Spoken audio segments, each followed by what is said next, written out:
morning, Ruddle Maniacs. The Ruddler is back. Happy Monday to you. Hope you're having a good day so far. I'm not going to waste too much time. We're just going to get straight into it today. Today's topic is going to be about recording and editing and posting content online if you are a performer. I guess predominantly this will be useful for stand-up comedians, but maybe you're an amateur, a different type of performing artist. Maybe you do poetry or be burlesque, drag shows, that sort of thing. Maybe some of these tips will be useful to you too. It's all learnt by me over the course of about 6 months now. A lot of trial and error, just seeing what works and figuring it out along the way. So the first thing people tend to want to know is how much or what kind of gear do you need to start filming your sets and posting them online? And to be honest with you, any standard run-of-the-mill cell phone nowadays especially will be more than sufficient. I've been using an iPhone 6s since 2015 and that thing is still going pretty strong. It's definitely getting to the point where I feel like it's no longer able to keep up with the quality that modern phones can provide with their camera quality. But I've been really thoroughly impressed by, for a company like Apple, who are sort of notorious for having planned obsolescence in their products and technology. This thing's hung on for, 8 years now? And it's still performing pretty well. It's definitely on the way out, but I gotta tell you, I've been really surprised with how long this phone's hung on. And now you can film your sets using somebody holding your camera or placing it. You can always do a DIY tripod by leaning your phone against a cup or something on a table. I would really recommend putting it down because that will save you a lot of time in editing if you don't have to stabilize the footage. There are a lot of things that do it automatically in some of the software that we'll get to in a little bit, but that all involves cropping and zooming in, so you're going to lose some of the real estate you have to work with by using a stabilizer. So I really recommend getting a way to make the phone stable while it's recording you. Now, when I first bought a device for doing this, don't do what I did. I bought a combination selfie stick tripod, but this was a big mistake. It was way too expensive. It cost me hundreds of $200 or $300, maybe not 300, probably about 200, and it was because I thought, maybe I'll use it for doing vlogs and I can use the selfie stick aspect of it, but I honestly never did. It was only ever used as a tripod. And because of the dynamics of a selfie stick needs quite a long handle, that means the legs when it becomes a tripod, the legs have to be really long as well, and it was just never convenient to put it on in a little pub or anything like that. So I don't recommend going for one of those. I found that nothing but pain. And it was actually last year sometime, a good friend of mine, Decoding from Dunedin, very, very funny comedian. If you're ever in Dunedin and you see him on the lineup, do yourself the favour and go and check him out. Very good friend of mine, lovely guy, super helpful. He recommended me. It's quite an interesting name.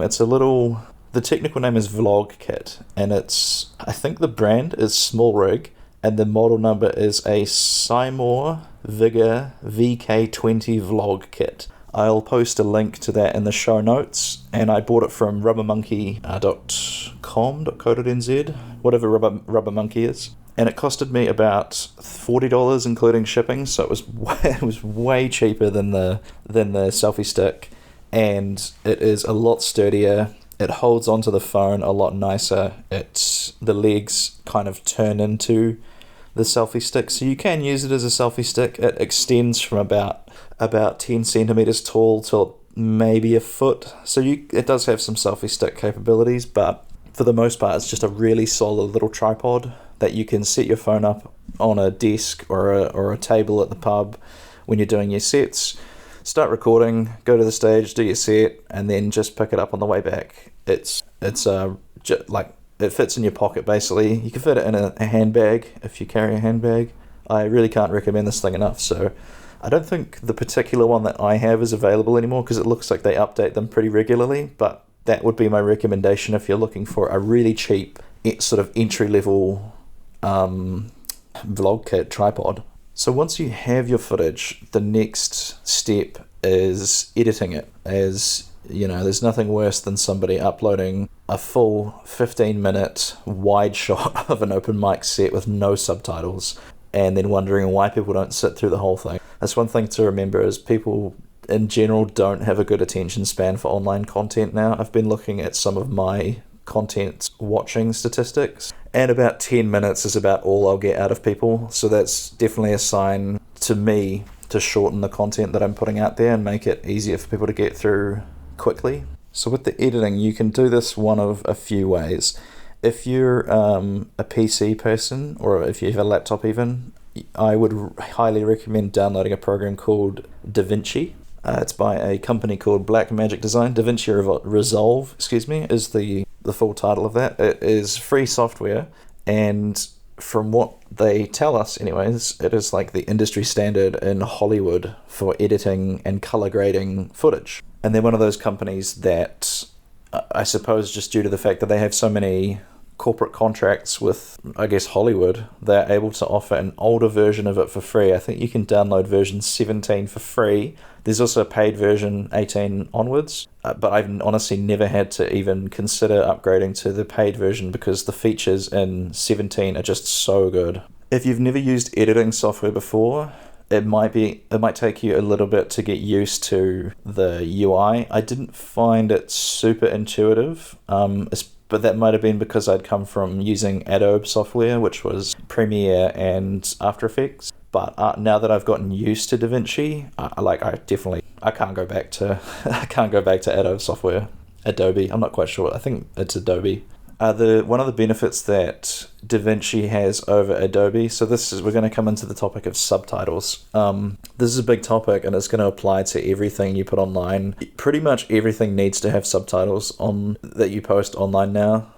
Like, obviously people will still watch content without it, but from what I've heard, it just hugely expands the reach that you can get in terms of accessibility, because then people can watch your content on the train, on the bus, at work even, and they don't have to have the audio on, because I guess not everybody's going to have their headphones in, and they might just be scrolling through TikTok or YouTube Shorts. And I'm generally an audio listener, but I've heard a lot of people just read the text as it comes up and still seem to get the same amount of enjoyment out of it.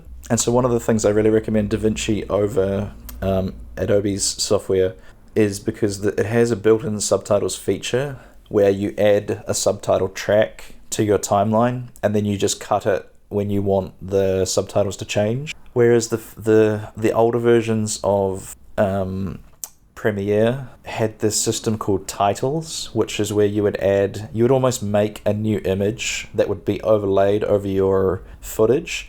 And that was how you would do subtitles, is you'd have to make all these individual subtitle screens. And so your library would just be chock full of all these subtitle screens, and it got all confusing when you wanted to edit them or split them into two. And I found it a nightmare to work with. It could not, it just didn't work for me. So I found the DaVinci editor a lot easier, and then it has the benefit of it being free. I also found that the DaVinci editor had better transitions, and it seemed to be a lot easier to apply them. You just drag it from a library to the meeting point of your two clips, and it would automatically chuck a pretty good transition. You might have to fiddle with it a little bit. You can change some settings, but very rarely did I have to do that. Your other options are actually, if you're not a PC person and you're a phone person, to be honest, you have pretty good options there too. TikTok is really, really quickly getting very good at transcribing your audio accurately I assume it's using AI. Because the reason I sort of got into subtitling stuff using PC programs is when I started trying to post content. This is an example of how quickly technology is progressing now. Is when I started doing these things, there wasn't really a good option for TikTok or Instagram to subtitle your videos for you. But just in the last few months, these programs have gotten really, really good at transcribing what you say accurately and kind of with the right breaks and pauses in your speech. So quite often now when I have a clip that I record at a mic and it doesn't matter too much about it looking super snappy with the subtitles matching up to what I'm saying on the screen, because I guess that's the trade-off.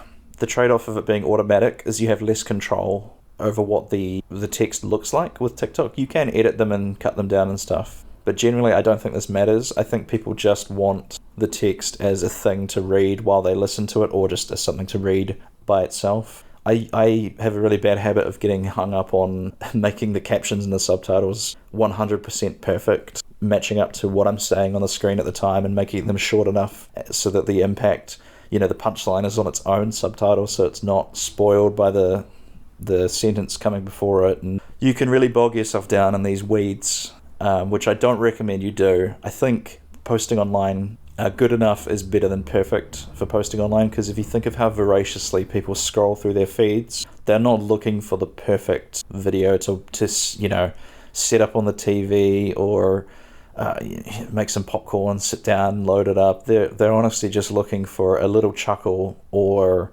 the snort from the nostrils. It's people's bar for what they will accept is really low at the moment. You still need to have some level of quality. Like, it still has to be funny. It still has to be clear what you're saying, and the subtitles help with the clarity, but people aren't consuming content like they used to. It's all instant gratification and just what's the next thing.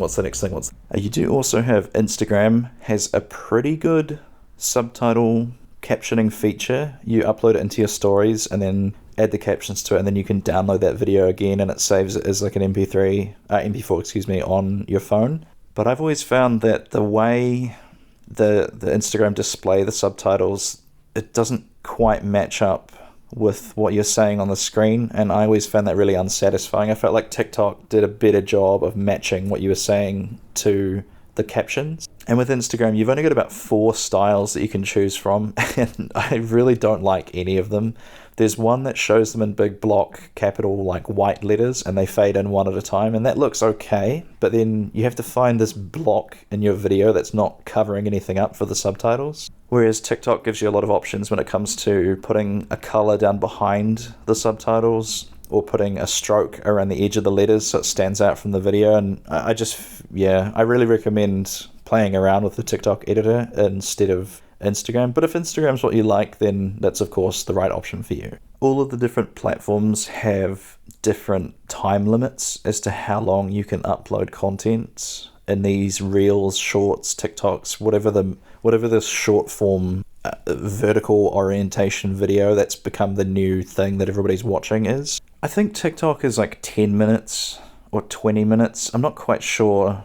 I've never uploaded anything that actually used up the whole time limit of a TikTok. Instagram Shorts is very strict. It has to be a minute or less, and I'm not quite sure if it still does this, but even if the video file was like 60 seconds and then 13 milliseconds, it wouldn't be able to be uploaded as a short, and it would be uploaded as a normal video, but it was in the short orientation. It was really annoying. I think they might have fixed that though. And then Instagram Reels, I actually don't know. I haven't uploaded an Instagram Reel in a long time, but I think it might be a few minutes, 2 minutes long, something like that. I could be wrong on that. So yeah, now that I'm talking about the differences between the platforms, this is what you need to think about if you're wanting to be a content creator online on the app, is you need to think about what your target audience are. And unfortunately, there's no one-size-fits-all format. You can't create a video for one platform and then just repost it on the other two and it will do as well as it did on the main platform. I mean, you can of course post them on all three. I tend to hedge my bets anyways, because it's not that hard to export the one video and then just upload it to all of the platforms you have available to you. But in my experience, and from what I've talked to some other content creators, you kind of have to tailor your content for each platform that you post it on, as the culture of each app is totally different. Now, the Facebook platform is the first one I'll go through, and it's not going to be very long because I haven't figured out how to crack Facebook yet. I've seen people upload reels onto Facebook and get thousands of views, but mine never tend to go above 100 or something like that. So I really don't know what the videos that people want to see on Facebook are. the demographic of Facebook is older. I think right now everybody's kind of accepted that this is the platform that your older relatives are on, and they spend all their time arguing in the comments on a news article. That being said, we do still advertise a lot of our comedy shows on Facebook, as that has the easiest, even though the audience is older, there are still a lot of people on Facebook, and because they're older, generally they are the people that tend to have money, so they're the ones that are fairly likely to buy tickets to whatever you're putting on, assuming that they're in your target audience. Just anecdotally, one video format that seemed to do really well on Facebook, just based on how much I would see it around, were these weird videos where, you can tell I'm not in the demographic because I don't get it, but there were these weird videos where someone would be like behind the camera and there'd be someone in the kitchen, for example, and the person in the frame would be like, "Hey, check this out," and they would start making. It was always some really decadent, like potato gratin, lasagna, cheesy bake. It was always this kind of like super decadent food, and the person behind the camera would constantly be going, "What's that? What are you doing?"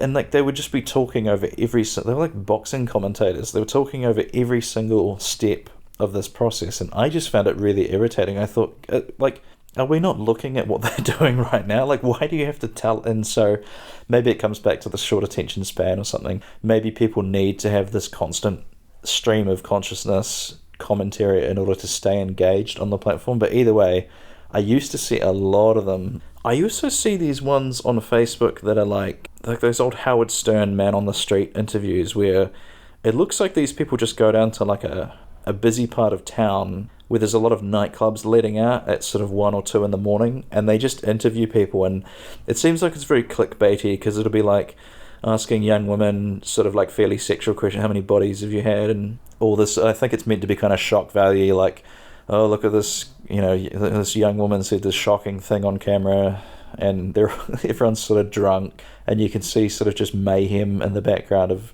dudes running about and falling down. It's, again, not content I really find that appealing. I don't quite get it, but the fact that I see so many of them means that people must be watching it, because if people didn't watch it, no one would be making the content. The good thing about the fact that Instagram and Facebook are owned by the same company is you can upload videos to both Instagram and Facebook as Reels. You can do it simultaneously through their Meta Business Suite. And really for that alone is why I would every now and then post Reels to Facebook. It would be because it's basically just a checkbox at that point. You upload your Reel through Meta Business Suite, you click Instagram, you put all the hashtags in, you put the description, and then there's kind of like, do you also want to post this to Facebook as a Reel option? So there's really you don't have anything to lose. You might as well kind of thing. So that'll bring us on to the next app, which is Instagram.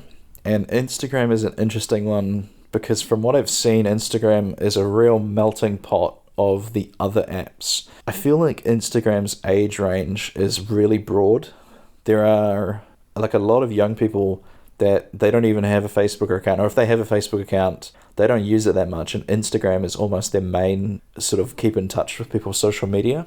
And because they have that big explore page where you can see all sorts of content, you basically just see everything reposted from TikTok and I assume maybe YouTube as well. So it's a bit of a mixed bag because I think really any type of content can go well on Instagram, although it does seem like it's more slightly polished stuff. So I'll jump ahead to TikTok a tiny bit here, but the main difference between TikTok and Instagram is I think TikTok is a big fan of really unpolished stuff, just people in their room talking into their headphone microphone, and from what I've seen, really slickly edited stand-up clips. Unless they're already a fan of the comedian, they don't do so well on TikTok. Whereas I've had a couple of clips do really well on Instagram Reels. I had the dumbest joke I've ever written, which was having a stroke. If you know, you know. That got up to about 27,000 views and I can't remember, 1,100 likes or something like that. It's by far the best, the biggest hit I've ever done online, and it's probably the dumbest joke I've ever written. And then I had a couple of other ones that did about 5,000 views, which is really small fry numbers, but for me, an unknown creator, it was really good. And of course, you kind of know that Instagram tends to be a little more, what's the word? There's a lot of fitness influencers. There's a lot of, it's weird. It's almost like less internet-y internet. I don't want to say less geeky because I'm sure there's still a lot of geek content on Instagram, but it seems like there is a lot more, for lack of a better word, quote unquote, normal people on Instagram. Like, what, I don't mean that in a disparaging way, as in like the other apps have like less normal people on, but what I mean is Instagram is sort of just people living their living their lives and posting what they do on their Instagram feeds. And I found it really hard to run ads on Instagram. I've gotten like no engagement from them. And whether that's a statement about how likely people on Instagram are to click through on ads to comedy shows, or if it's just the fact that my particular content wasn't appealing to them, I'm not sure. I haven't run enough ads to really know. But in my experience, it has not been worth it to run Instagram sponsored posts. There also seems to be I don't know what you would call this, but it's almost like a tolerance for being advertised to. And it's a curve in that it seems like the Facebook audience are very open to being advertised to. Even though people grumble about it, I would guarantee we've sold most of our tickets because people saw a Facebook ad and clicked on it and bought tickets. I think Instagram is somewhere in the middle. There's, alongside the openness to being advertised to, there's also kind of an authenticity curve. And this is something I heard James Roque talking about, and that TikTok, of all of the apps, has the least tolerance for being advertised to, and they want content that at least appears to be authentic and not artificially, what's the word I'm looking for? Not artificially engineered, too overproduced might be the better word to put it. They really just want someone on the street talking into their phone, or someone in their bedroom talking into their phone, that kind of thing. They really don't want super produced stuff. Whereas I would say Instagram is in between Facebook and TikTok. It seems like some people are open to it. They're not going to grumble about it, but they're also probably not going to click on it. They're kind of indifferent to it, I suppose, is the best way to think about it. So then we have TikTok. Now this is another platform I don't really understand. I understand it a little better than I do Facebook, so I'll just let you know the things that I've observed from uploading content on TikTok. The first thing I've learned is my content that I was creating is not what TikTok wants, because it was all filmed stand-up clips that I had added subtitles to and then uploaded, and I think people would just see the thumbnail of that and just keep swiping. Whereas I have a friend, Craig Westenberg, who's been posting these, I guess they're like satire journalism videos, and it's him in a dark room talking into his headphones microphone, and he's used the green screen effect to put a screenshot of a news article behind him, and then he just riffs on that. And he was up to like 1,000 followers on TikTok or something like that. So that should give you an idea of of what kind of content you need to be creating. I've heard a lot of people say that the sort of corporate execs, they have this idea in their head that they can just kind of jump on TikTok and just post content there and it'll go viral, you know, because everyone kind of knows the numbers of views that you can kind of get on TikTok. But you actually can't really do it without an understanding of what people want to see on the platform. And so it's been kind of explained to me that it has to be organic and as genuine as possible. That's why you see all these things like trends, which are generally something that takes off. I think the whole base of TikTok started from people putting songs behind their videos and then kind of lip syncing to them and playing around with that. And they have all these kind of memes. Certain songs signify this social situation and all that sort of thing. You really honestly have to spend some time on the platform to understand. It's not something that I've been able to really get into. I probably do need to at some point, but I just feel like a dinosaur sometimes. Some of it I just don't understand. And that's not in like a boomer disparaging, like, oh, kids don't know humor these days. It's just some of it's over my head. And yeah, the thing is that with TikTok is it might seem like it's quite hard to get content that does well on this, but actually there's a huge spectrum of things you can post to TikTok. And like what a lot of creators are doing, I'll use Tom Lawrenson as an example. He's a stand-up comedian, but most people that I know probably know him from his his TikTok content, which is it's nothing to do with stand-up really. It's him doing characters. Like, he had this series, I loved this one. It was going camping with your friend's family, and he was playing the father, and there was 3 different versions. There was one like where the father doesn't want you there, one where the father does want you there, and then one where the father was unhinged or something. And he does he does really good impressions, but he is also a stand-up comic. So I think if you're a comic yourself, or, I mean, even any other kind of creative, you don't specifically have to be posting what you do on TikTok. You can build a following based off doing other things that aren't your art form. Like, there are a lot of stand-up comedians who post skits on TikTok. James Roque is another one, and he was saying that what would happen is people would begin to recognize his face from seeing him in TikToks, and then rather than him specifically having to advertise to them, they would just see his face on a comedy poster and go, oh, that guy's a stand-up? He's really funny on TikTok. We'll go and see him, see if he's funny in real life. So like I was saying before, it's when you're doing TikTok, you're not going to get very far just blatantly posting ads for your gigs, or trying to promote what you're doing. I think you have to almost let people discover you by themselves. So you just kind of entice them in with the content that's funny and relatable and sort of fits in with the culture of TikTok. And then also, a few months down the line, people realize, like, wow, they're a musician, or wow, they're a comedian, and then you've got a new fan. So the last platform we're going to cover, and this is the one I'm most familiar with, is YouTube. And YouTube is an interesting one, because I would say their age range, I don't think I covered it before, but the TikTok age range is very young and up. There are still a lot of older people on it, but it's a big, broad range of ages with a lot of young people on it. And I think YouTube is much the same. I feel like YouTube is almost like the television of today. Everyone watches it, young and old, all over the world. If you've got the internet, you probably watch YouTube. So YouTube is a big pie, and even having a small slice of that could be bigger than having a big slice of the other platforms. I've heard some people say that TikTok numbers aren't actually as huge as people think when you compare it to something like YouTube. I haven't checked that. You'd have to look into the numbers a little bit more yourself if you wanted to confirm that. I've also heard that apparently the whole idea of making money from your content, I know YouTube and Instagram have like affiliate programs where they run ads on your stuff and you get money for it. And obviously YouTube has the YouTube Partner Program. I've been told that the TikTok affiliate, whatever it is, you don't actually get a lot of money off of it. So if you build a huge audience on TikTok, you then have to figure out like how to monetize it. As horrible as that sounds, monetizing your audience, but everyone's got bills to be paid. So I think for a lot of people, TikTok audience is just a way to sell tickets to their live performances or sell merch, that kind of thing. And yeah, so YouTube they really want the audience that TikTok has, in that they want the young people to come over to YouTube, because they've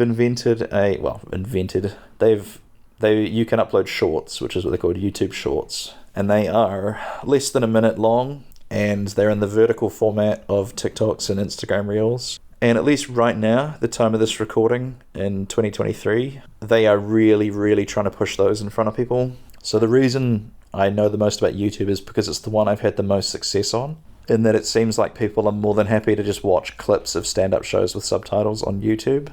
I'll upload a short to YouTube. YouTube's algorithm pushes it for the next few hours until it's funny, they have these caps on the views, and I don't quite know how to I haven't worked out what bits and pieces make your video get to these different milestones, but at about 1,500 views, they'll peter off. Like, if you look at the chart of the views, they'll peter off like almost immediately once they hit 1,500 views.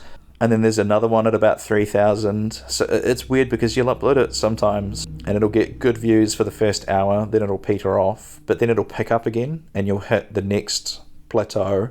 And then after about 3,000, it's 5,000. And I've never had a short get any higher than that. So I guess they're kind of giving you steroids in a way, in that they're giving you a really good boost to get your content in front of people straight away.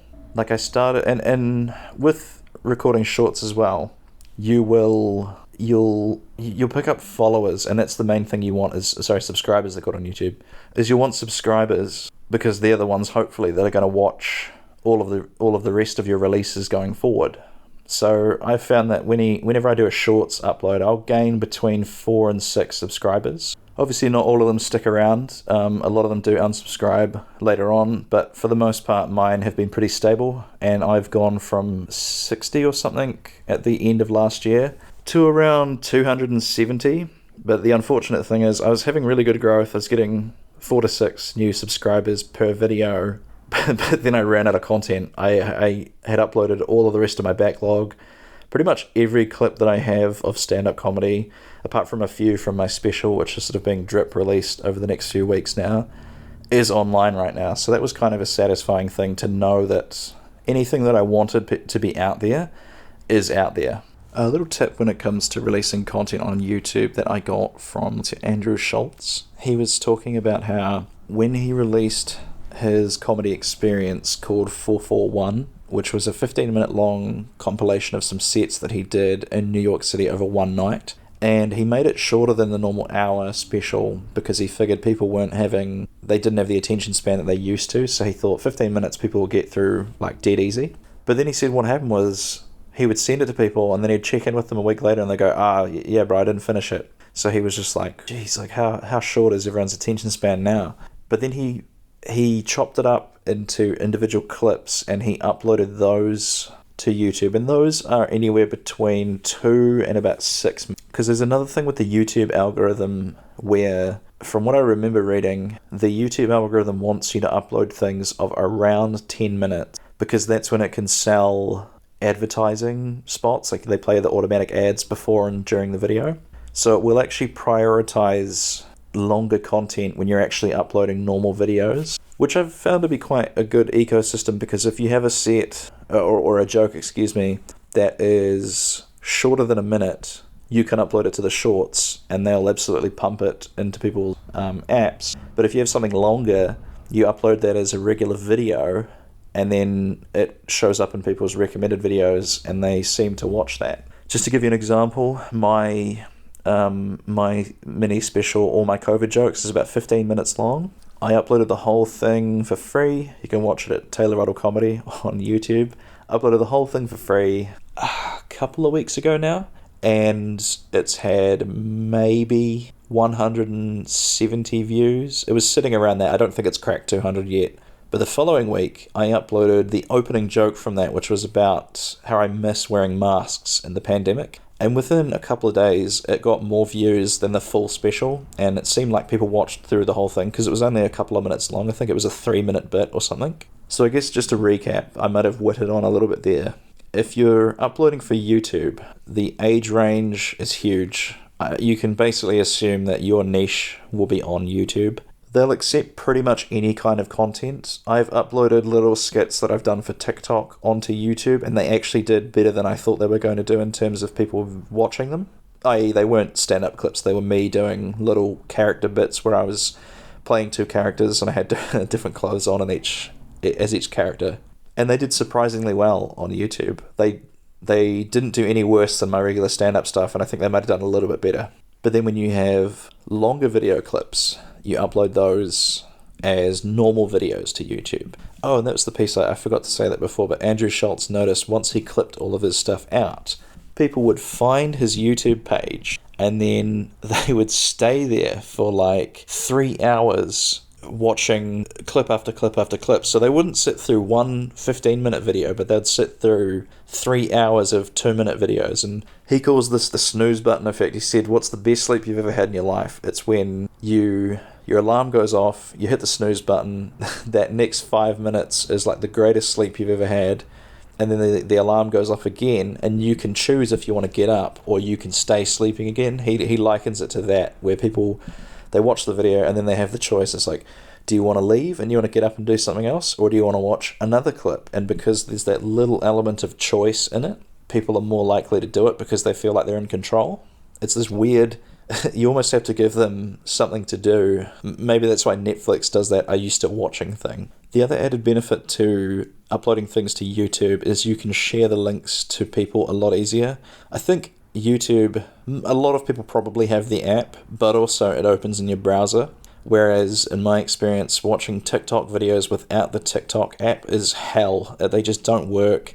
Stuff loads and there's things hanging over the video that I always click on by accident, and it just I would dread when my brother or somebody would send me a TikTok to watch and I didn't have the app installed. It would just never work. I just have to wait how long I thought the TikTok was and then write back LOL or something. Whereas YouTube, a lot of people have the app and it opens really nicely in your browser, so you can send the links or you can just share them on your performer pages. So we're coming up on probably about as long as I want to do for this episode, about 40 minutes. I would just like to really quickly cover shooting my mini special and what kind of gear we used.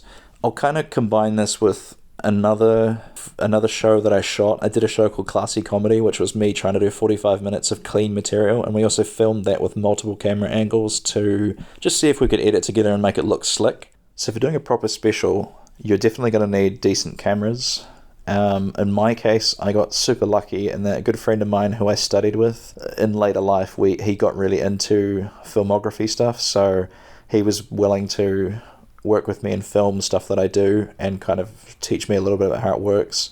So if you're not quite in that lucky of a situation, you might have to learn all this yourself, but otherwise I recommend just going to design school when you're 19 and meeting someone that you think might eventually get interested in videography later. I asked him what kind of cameras he uses, and he said the one he filmed our most recent one on was the Sony Alpha 6100. Again, I don't really know much about cameras, but the selling point that he told me for these Sony cameras and just Sony cameras in general is he said they have good low light, which, as you can imagine, if you're doing stand-up, you're doing music, you're doing poetry, you're going to be in a fairly dimly lit space. There might be spotlights and stuff, but for the most part, you need something that's good in low light. And in terms of the setup and what you actually need to capture, what I would recommend doing for filming a special, or at least just a high quality video clip of a set, this is very specific to stand-up, but you kind of want a good high quality wide shot on yourself that way you can see the audience in front of you a little bit.